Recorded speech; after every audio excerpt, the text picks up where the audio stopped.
Hey everyone, it's Marco here, back once again, bringing you XCOM2. And is it still worth a play in 2024? Well, that's what this video is all about. And after many hours of gripping atmosphere, intense gameplay, this video is going to help you determine whether or not you should get this game in 2024. So let's begin. So to be honest, I actually played this game many years back when it first came out. And I actually had to stop playing it just because it was just too emotionally scarring on me. I started losing too many characters. I think I was playing it on a much harder difficulty. So this time around, I set it down to easy and I just really enjoyed the overall experience of the game. This is for anyone that's quite new to turn-based tactical RPGs, as well as the XCOM2 franchise. And so let's see what this game is all about. The plot is pretty decent. There are some cringy cutscenes here and there, but overall it keeps it together and I always really enjoyed it. But every time I kept saying, just get me back to the gameplay. I just want to just keep shooting aliens and making them just look badass. I want to get some badass characters and soldiers here, give them cool sound effects and everything. But I digress.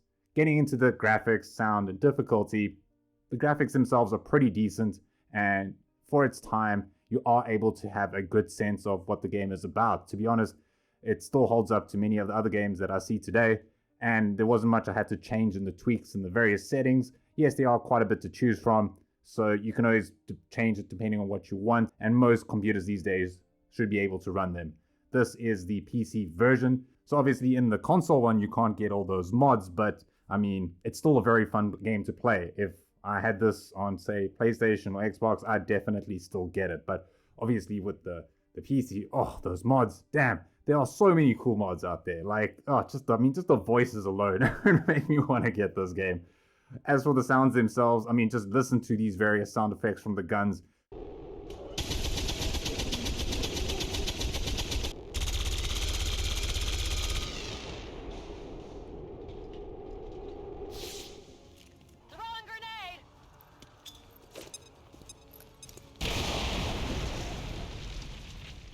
Oh, I was simply blown away. And even the music, the soundtrack background, it just gets that overall moody atmosphere and intense, like the aliens are coming. So you just want to get going. And oh, yeah, the sounds, really enjoyed the sounds there. In terms of the difficulty, so as mentioned, it was a bit difficult when playing in the beginning if you don't really know what you're doing. And I did have to restart once or twice, but eventually you start getting the hang of it. You're like, okay, I know what I need to do. I know who I need to kill. And then it just gets a lot easier. So some people do recommend veteran. I'm just like, just go for easy. I'd say just like start it out. Like, yes, you can change it later on, but I didn't have a lot of time and dedication to put into it this time around. And I just wanted to just enjoy the game overall. So I definitely recommend starting with easy or normal just so you get the hang of it and then upping the difficulty there. I know a lot of people say, nah, you gotta have it on veteran, but no, honestly, whatever you get the most enjoyment from. And so then what actually is the objective of the game? What are you actually meant to do here? Well, it's split into two kind of sections here. First of all, you start off at your headquarters, as they call it, the Avenger, and now you want to start upgrading your base when you go forward. Obviously, the better your base, the better your soldiers and things like that. So you can go around. There are a few rooms that you start off with, such as like the research lab, you got the engineering lab and things like that. And you want to start adding in your rooms. You want to start upgrading your ship. Why? Because, well, with more rooms, you can start getting more power. More power means better upgrades. Better upgrades means stronger soldiers and a better chance of killing those aliens. So you want to be buying a lot of shit here. It uses various resources such as supplies and alien alloys and things like that. That's kind of like the game's currency. But for the most part, you want to be using these to upgrade your soldiers and make them so dang and so cool that they just look like every badass character from every cool alien movie out there. There are different mini rooms that serve different purposes. A lot of the time you'll be like, what? What is this power relay? What are the comms relay? And the tutorials and things like that do help you a lot. But every now and again, I was just a little bit confused as to how good this actually is. And there's a lot of strategy in just in terms of placing the rooms. And I'm going to be saying the word strategy a few times in this game, as well as the freedom, because what's really nice is that you have the freedom to kind of build the ship the way that you want it. It's really cool like that. From here, you want to assemble your team to get onto the ground. And this now depends on what exactly you want to have a good mix essentially of your team, and each of your soldiers can now be customized or specialized. You've got your sharpshooters, you've got your grenadiers, got your katana guy over there just slicing and dicing, and you obviously want to mix because now if you want to have like if there's a place with heights, then you got some sharpshooters or your sniper there that you want to be obviously just taking those sweet headshots. And once you're happy with this team now, you want to deploy them and get them onto the ground. And this is where we get to the second part of the game, which is being on the ground, the actual turn-based tactical role-playing aspect of the game. You start off with being concealed, and well, sometimes concealed so the enemy doesn't know where you are. And this is where the fun begins. You are concealed, you're hidden there, you're like little ninjas, and then you're running around and you like got to find some cover. And the cover is really good here. You can obviously see how much cover you have. Is it going to be full, half, or no cover at all? And that plays a big role in terms of how the enemy are going to kill you or not. And again, this comes to the freedom of choice in this game. Do you want to huddle your whole team up in together to one little kill death ball? Or do you want to spread them out? Do you want to have some players higher or lower? Obviously, higher plays a big advantage, but you have that freedom of going where you want. And once you choose what to do, there's a lot of different options to go from there. So with your game, you generally have two, moves to go from here. You can move one in terms of a blue area that only uses up one of your turn, one slots of your turn, and then the orange is like, now you've used up both turns and now your player can't move. And you don't have to go in order. You can choose different characters on who goes or who starts first. And in terms of your attacks, you can obviously just defend, you can hunker down, but different specializations have these extra abilities too. So with your grenadier, he's got like, say, your grenade launcher that he or she can they can just shoot some badass grenades into the mech and just destroy them one time. Or obviously with the sharpshooter, they've got their own specs there. So it's really cool. Once you start upgrading your characters more and more, they just have so much customization and freedom to just kill the aliens in any means possible. So I really enjoyed once you start getting like up to corporal level of different ranks, you can just have so many different abilities to choose from. It makes the game so much more fun. Oh, I could not believe how much fun that actually was.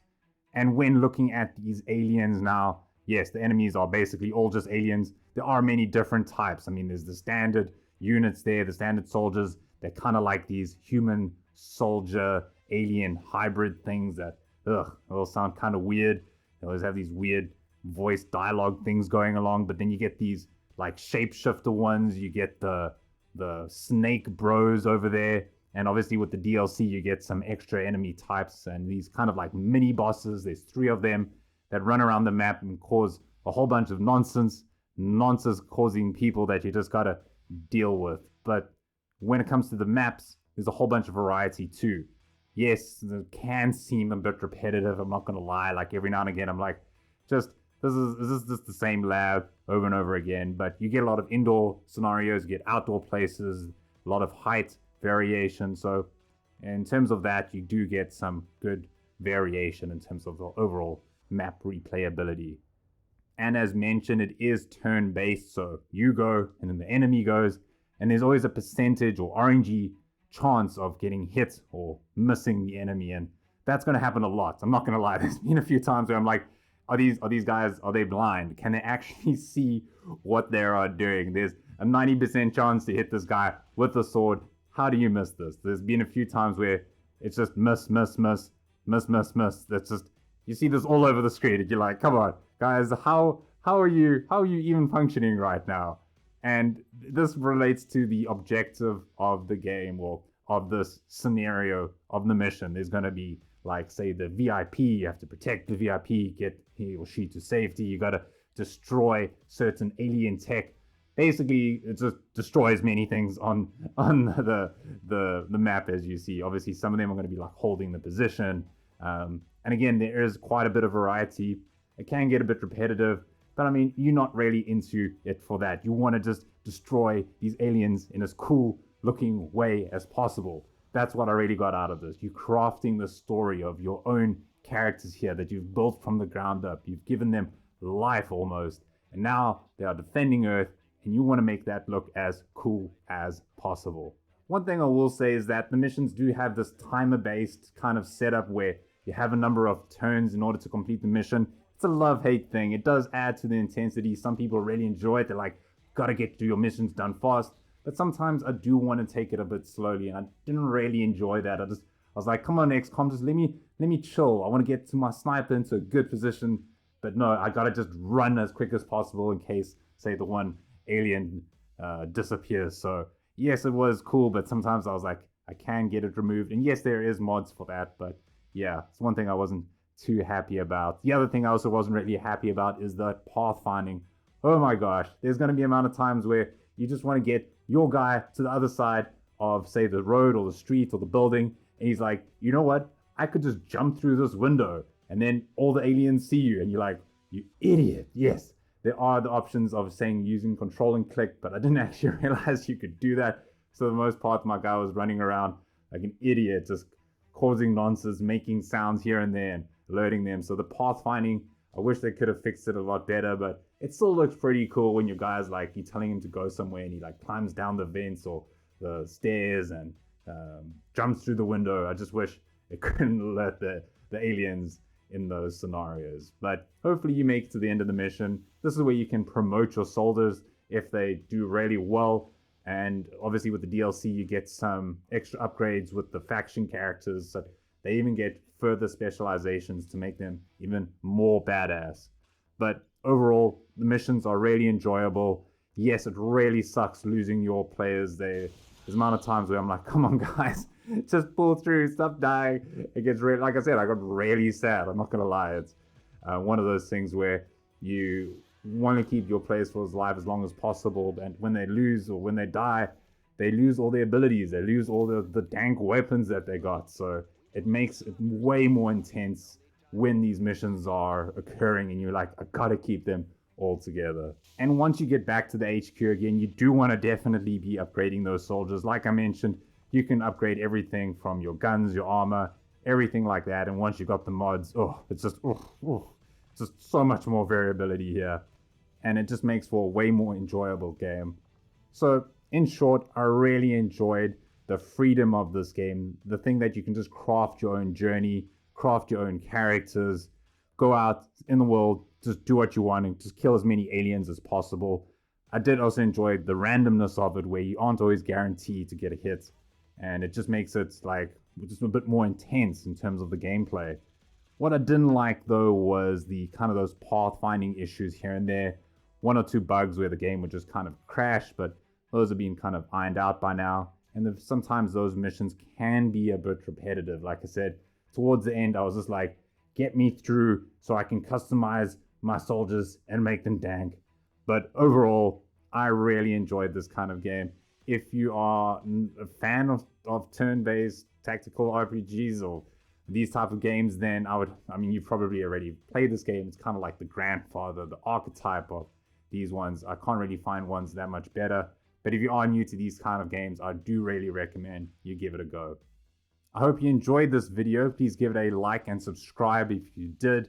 But this is Marco here from Easy to Distracted Games. And most of all, don't stop gaming. Advent Burger. Are you eating it? Or is it eating you?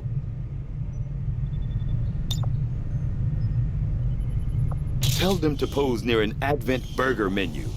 For science, of course.